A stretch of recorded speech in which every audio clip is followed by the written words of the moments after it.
Inanunsyo ng National Grid Corporation of the Philippines o ng NGCP ang muling paglalagay sa red at yellow alert ng Luzon Grid ngayong araw.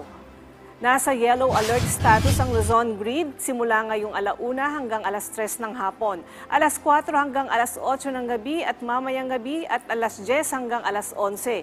Ilalagay naman sa red alert ang Luzon Grid mamayang 3:00 hanggang 4:00 ng hapon at mamayang 8:00 hanggang 10:00 ng gabi.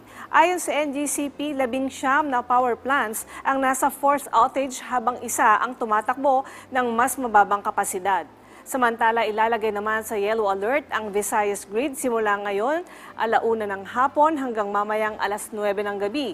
Batay sa abiso ng NGCP, nasa force outage din ang 13 planta sa Visayas habang 9 ang tumatakbo ng mas mababang kapasidad. Patuloy naman ang paalala ng Department of Energy sa publiko na makiisa sa pagtitipid ng kuryente.